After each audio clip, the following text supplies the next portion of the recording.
Now next important geometry is the triangle. Okay, so there are various types of triangle like symmetric, asymmetric, and right angle triangle. Okay, so one by one we will see. So the first is symmetrical triangle. Okay, so like equilateral, isosceles triangle. Okay, so this is a symmetric triangle. Okay, so its base is denoted by B, its height is denoted by H, right? Now define the axis. Okay, suppose this is the y-axis, x-axis, and here is our origin. Okay, now the centroid of this is the intersection of these three medians. Okay, so here it is the centroid of this symmetrical triangle. Okay, now this is the x bar value, and here it is y bar value. So this x bar is equal to b by 2. Okay, and this y bar, if you measure from the base, it is 1/3, that is h by 3. And suppose if you measure from this apex, so its value is 2h by 3. Okay, so x bar, here it is b by 2, that is base divided by 2, and y bar is equal to height divided by 3, that is h by 3. So what is the area of triangle? It is 1 by 2 base into height. Okay, so this is about symmetric triangle. Okay, now the next is, suppose it is unsymmetric triangle.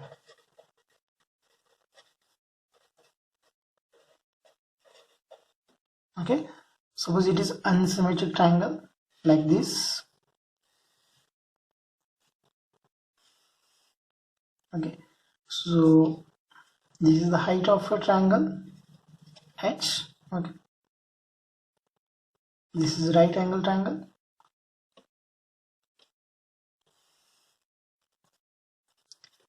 This is the base A and B, and total base dimension is suppose L, right? So here the centroid, suppose centroid is here C. We need to locate this centroid point. So first of all, define the axis. This is the x-axis and this is the y-axis, and here it is 0, right? So what are the dimensions of this centroid? That is, here it is x bar and here it is y bar. Okay, so what is the value of x bar? Okay, so x bar value, if you measure from here, this x bar value is a plus l upon 3. Okay, and if you measure from here, so its value is b plus l upon 3. If you measure from here, okay, it is b plus l upon 3. And y bar value, that is, this value is again the same, that is h by 3. If you measure from the bottom, it is h by 3. If you measure from the apex, it is 2h by 3. And what is the area of triangle? Is 1 by 2 into the base, that is L, into the height h. Third type of triangle, that is right angle triangle, right? This is also very important. So this is our right angle triangle, right? Having base B and height h. Okay, so its centroid is suppose somewhere here, C, and we need to find this. So first of all, specify the axis, x-axis and y-axis. Okay, suppose centroid is here, so this is our x bar and this is our y bar, and suppose this, let's suppose this is origin. So it is x bar value. Okay, so x bar value here it is b by 3 and the y bar value is h by 3. Okay, and area of triangle is 1 by 2 base into height. So this is the centroid coordinate, that is x bar and y bar, b by 3 and h by 3. Area is 1 by 2 into b into h. Now we know how to find the centroid of the single geometry. Single geometry of, suppose it is rectangle, triangle, circle, square.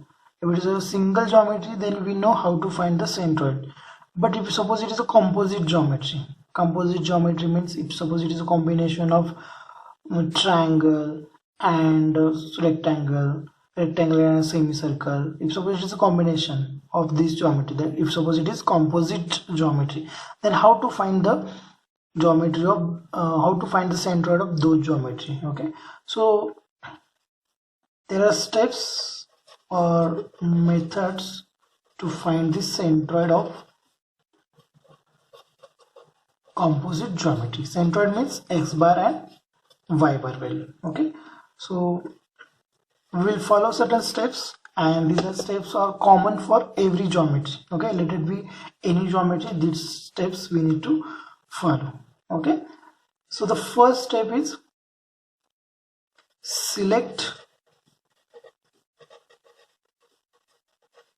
coordinate axis if not given. Okay, so this is the most important.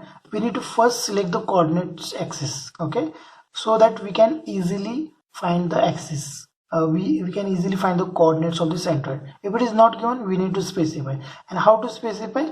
We will try to put the geometries into the first coordinate. In this example also you can see, so this is x-axis and this is y-axis, so it is the first quadrant. We have tried to put this geometry into the first quadrant, and the reason behind this is we'll get the positive value of x bar and y bar. Okay, so that is why we will select the coordinate system like this. If it is given, then we need to choose that only. Okay, so this is the first step. Now second step is divide the figure or geometry into number of parts.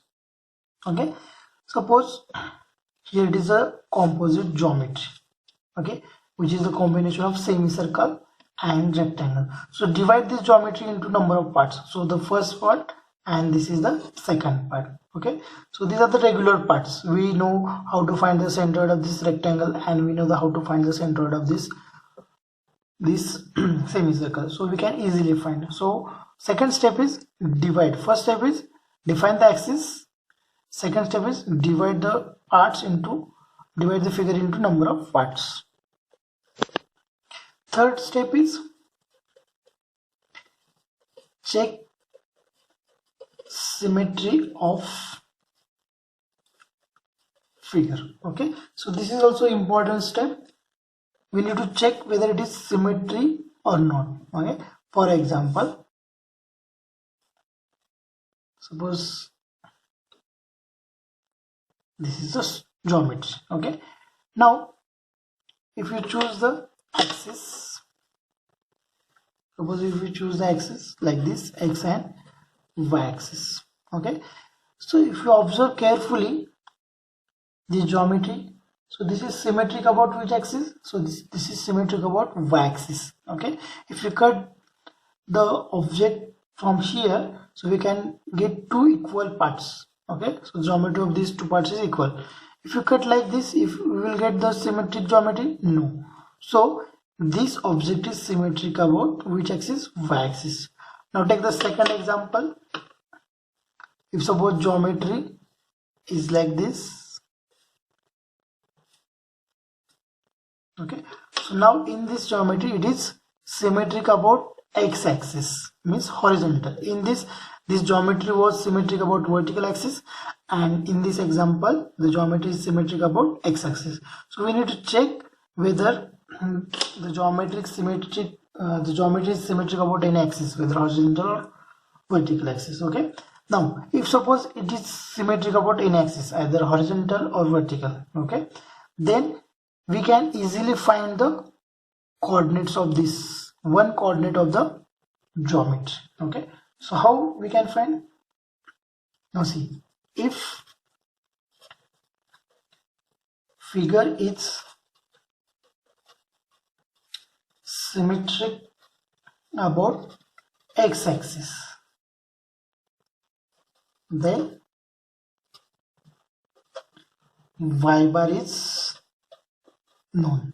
Okay, so we don't need to find the y bar value. Okay, so here it is symmetric over x-axis, so we can easily find the y bar value of this geometry. Okay, and vice versa. Vice versa means if suppose figure is symmetric about y-axis like this, if suppose it is symmetric about y-axis, so x bar is known. So x bar we can easily find this x bar value, right? So if you first we need to check this symmetry. If it's symmetry, if suppose it is symmetry about y-axis, then we get x bar. If suppose it is symmetric about x-axis, then we can get easily the y bar value, right? Now the last step, that is fourth step. Okay, so if you see in this, if suppose it is symmetry, we will get the x bar, but how to get the y bar? In this example it is symmetric about x, so we will get y bar, but how to get the x bar value? Okay, so to get that we need to use the following formulas for x bar or y bar, right? Now these formulas are so x bar is equal to summation of ax upon summation of a.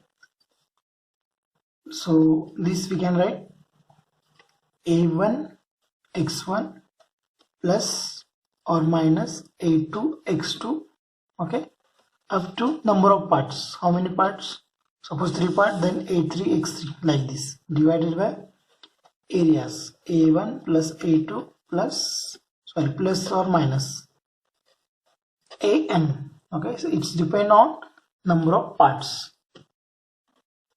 Same way we can calculate the y bar, that is summation of ay upon summation of a, that is a1 y1 plus a2 y2 up to the number of parts, divided by a1 plus a2, it's again plus or minus up to number of parts.